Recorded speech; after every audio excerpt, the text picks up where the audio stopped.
Shriram cricketers Hemmadi ಆಶ್ರಯದಲ್ಲಿ ಅಗಲಿದ ಗೆಳೆಯನ ಸವಿನೆನಪಿಗಾಗಿ ಸತತ 2ನೇ ವರ್ಷದ ಸಂಪತ್ ಟ್ರೋಫಿ 2021 30 ಗಜಗಳ ಕ್ರಿಕೆಟ್ ಟೂರ್ನಮೆಂಟ್ನ ಸಮಾರೋಪ ಸಮಾರಂಭವು ಕುಂದಾಪುರದ ಹೆಮ್ಮಾಡಿ ಪ್ರಾಥಮಿಕ ಶಾಲಾ ಮೈದಾನದಲ್ಲಿ ನಡೆಯಿತು.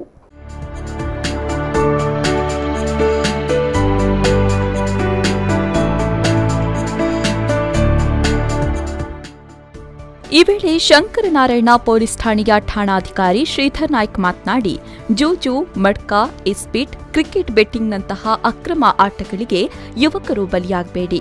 ಕ್ರಿಕೆಟ್ನಂತಹ ಕ್ರೀಡಾಕೂಟಗಳಲ್ಲಿ ಭಾಗವಹಿಸಿ ಅದಕ್ಕಾಗಿ ಸಮಯವನ್ನ ವಿನಿಯೋಗಿಸಿ ಎಂದರು.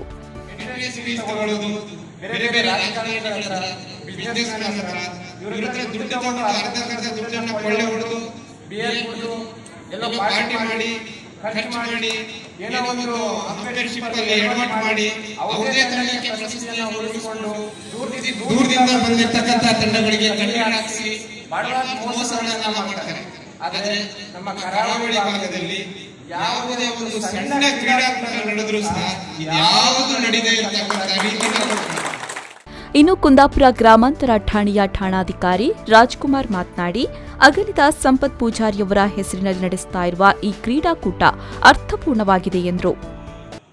ಸಾಮಾಜಿಕ ಕಾಳಜಿ ಇರುವಂತಹ ವ್ಯಕ್ತಿಗಳು ಇಂಥ ಒಂದು ಫ್ರೆಂಡ್ ಸರ್ಕಲ್ ಕೂಡಿ ಅವರ ನೆನಪಿಗೋಸ್ಕರ ಅದನ್ನ ಎಲ್ಲರಿಗೂ ಒಂದು ಯುವಕರಿಗೆ ಒಂದು ಮೆಸೇಜ್ ಕೂಡ ಆಗುತ್ತೆ.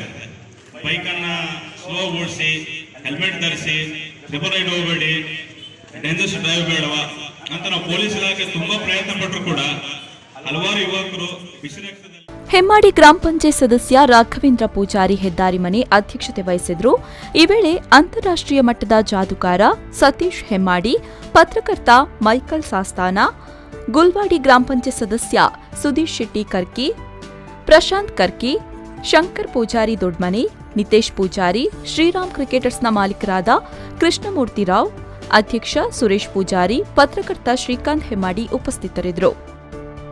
ಇನ್ನು ಫೈನಲ್ ಪಂದ್ಯಾಟದಲ್ಲಿ ಜೆಸಿಸಿ ಜಾಲಾಡಿ ಕುಂಜಿಗುಡ್ಡಿ ವಿರುದ್ಧ ಈಗಲ್ ಕುಂಭಾಶಿ ವಿಜಯ ಸಾಧಿಸಿ ಸಂಪತ್ ಟ್ರೋಫಿ 2021 ಮುಡಿಗೇರಿಸಿಕೊಂಡಿದೆ. ಚಾಂಪಿಯನ್ ಆದ ಈಗಲ್ ಕುಂಭಾಶಿ ತಂಡಕ್ಕೆ 15,500 ರೂಪಾಯಿ ನಗದು ಹಾಗೂ ಶಾಶ್ವತ ಫಲಕ, ರನ್ನರ್ಸ್ ಅಪ್ ಪ್ರಶಸ್ತಿ ಪಡೆದ ಜೆಸಿಸಿ ಜಾಲಾಡಿ ಕುಂಜಿಗುಡ್ಡಿ ತಂಡಕ್ಕೆ 10,001 ರೂಪಾಯಿ ನಗದು ಹಾಗೂ ಶಾಶ್ವತ ಫಲಕ ನೀಡಿ ಗೌರವಿಸಲಾಯಿತು. ಕ್ರಿಕೆಟ್ ಟೂರ್ನಮೆಂಟ್ನಲ್ಲಿ ಬಂದ ಲಾಭಾಂಶದ ಹಣವನ್ನು ಹೆಮ್ಮಾಡಿ ಗ್ರಾಮದ ಅನಾರೋಗ್ಯ ಪೀಡಿತರೋರ್ವರ ಚಿಕಿತ್ಸಾ ವೆಚ್ಚಕ್ಕೆ ಸಹಾಯ ಮಾಡಲಾಯಿತು.